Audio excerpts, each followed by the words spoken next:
একমাত্র তৃণমূল কংগ্রেসের শক্তি আপনারা আছে বলে মমতা বন্দ্যোপাধ্যায় লড়াই করার শক্তিটা পায়। আপনারা আছে বলে দিদি আগামী দিন দিল্লিতে যাবে, নির্বাচন কমিশনের কাছে জবাব চাইবে কেন বৈধ ভোটারের নাম বাদ দেওয়া হচ্ছে। আমাদের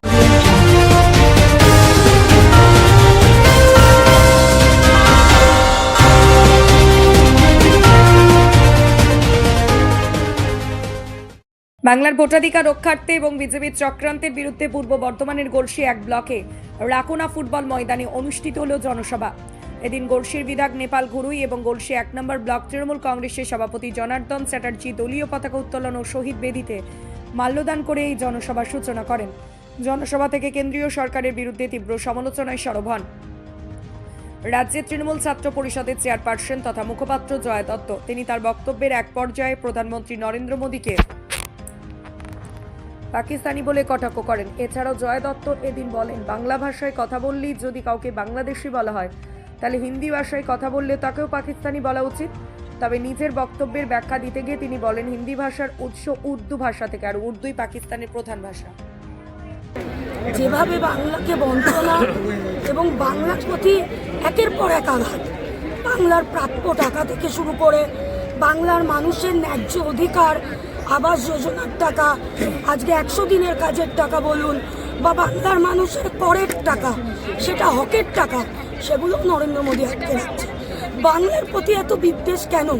এই বাংলা লড়াইয়ের বাংলা। সুতরাং যদি আগামী দিনে আমাদের নিজেদের হকের জিনিস, আমরা তো জোর করে নরেন্দ্র মোদীর কাছে চাইছি না, এটা আমাদের প্রাপ্য, আমাদের অধিকারের জিনিস, আমাদের অধিকারের জিনিস নরেন্দ্র মোদীর আটকে রাখার ক্ষমতা নেই। আগামী দিন যদি মনে হয় ওনার বাসভবন ঘেরাও করব, অবশ্যই আমরা সেই কর্মসূচি করব। আমাদের অধিকার আমরা ছিনিয়ে আনব। যদি আপনি বললেন বাংলা ভাষায় কথা বললে যদি বাংলাদেশি হয়, প্রধানমন্ত্রী হিন্দি ভাষায় কথা বলে, যেটা এসেছে উর্দু থেকে, আপনি পাকিস্তানি বলেও কটাক্ষ করবেন? অবশ্যই। যদি বাংলা ভাষায় কথা বললে আমরা বাংলাদেশি হতে পারি, তাহলে উনি পাকিস্তানি কেন হবে না? উনি হিন্দি ভাষায় কথা বলেন। হিন্দি ভাষা কোথার থেকে এসেছে? উর্দু ভাষা। তাহলে আগামী দিনে এই বাংলা আওয়াজ তুলবে নরেন্দ্র মোদী পাকিস্তানি। হিয়ারিং এ তো বহু মানুষ হয়রানি হচ্ছে, এই হয়রানিকে রোধ করা যাচ্ছে না। বিজেপির কালচার এটা।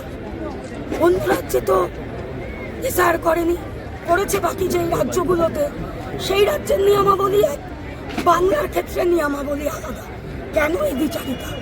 2026-এ বাংলার মানুষ যোগ্য জবাব দেবে, গণতান্ত্রিকভাবে বিজেপিকে যোগ্য জবাব দেবে এবং এই বাংলা থেকে 50-এর নিচে নামিয়ে দেবে।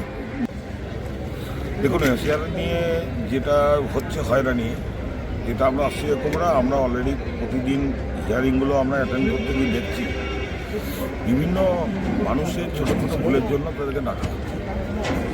এবারে আমরা বিশেষ করে জোর দিচ্ছি ওই শুনানিতে রিসিপ্টটার ব্যাপারে।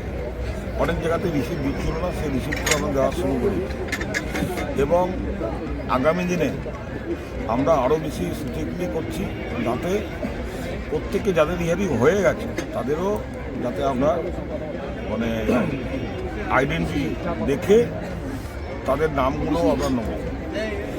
আর ভোটার লিস্টে দেখুন, খসড়া যেভাবে মাইক্রো অবজারভার বা ওরা আসছে দেশ বিদেশ থেকে, জানি না ট্রাম্পের দেশ থেকে আসছে না কোথার থেকে আসছে। কালকে হয়তো সেন্ট্রাল ফোর্সের দিয়ে ভোট করাবে বলছে, কালকে হয়তো ট্রাম্পের হয়তো ফোর্স আসতে পারে। তো যেখান থেকেই ফোর্স আসছে যেখান থেকে নিয়ে আসছে তৃণমূল কংগ্রেস তৈরি। আর মোদীজির সম্বন্ধে আমি বিশেষ কিছু বলবো না। নির্বাচন কমিশন তো কি বলবো, একটা এজেন্ট হিসাবে কাজ করছে।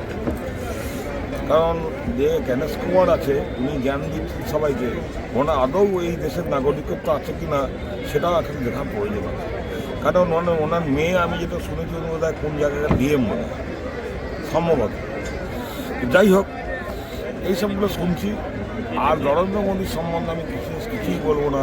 আপনারা দাবি করছেন যে তৃণমূল কংগ্রেস সাধারণ মানুষের পাশে আছে এসআইআর ব্যাপার নিয়েও, তো এখনো পর্যন্ত আপনি দলীয় কর্মীদের উদ্দেশ্যে কিছু বার্তা দিলেন এই মঞ্চ থেকে, কি বলবেন?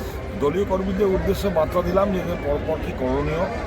কারণ যতক্ষণ ভোটার তালিকা বেরোয় ততক্ষণ পর্যন্ত ঝুলি থেকে যে বেড়ালটা বেরোবে, সেই বেড়ালটা না দেখা পর্যন্ত বুঝতে পারবো না যে হিয়ারিংটা আদৌ হিয়ারিং না ফেক হিয়ারিং। তাই জন্য আমরা আজ থেকে কালকে থেকে বার্তা দিলাম যে আমরা কাল থেকে আরও বেশি, যাতে আমরা যারা হিয়ারিংয়ে সকালবেলায় এসে সন্ধ্যাবেলায় যাচ্ছে তাদের একটা বিশু ধরিয়ে দিচ্ছে, আরও তার নামটা উঠবে কিনা সেটা ঠিক করার জন্য আমরা আপনার নামও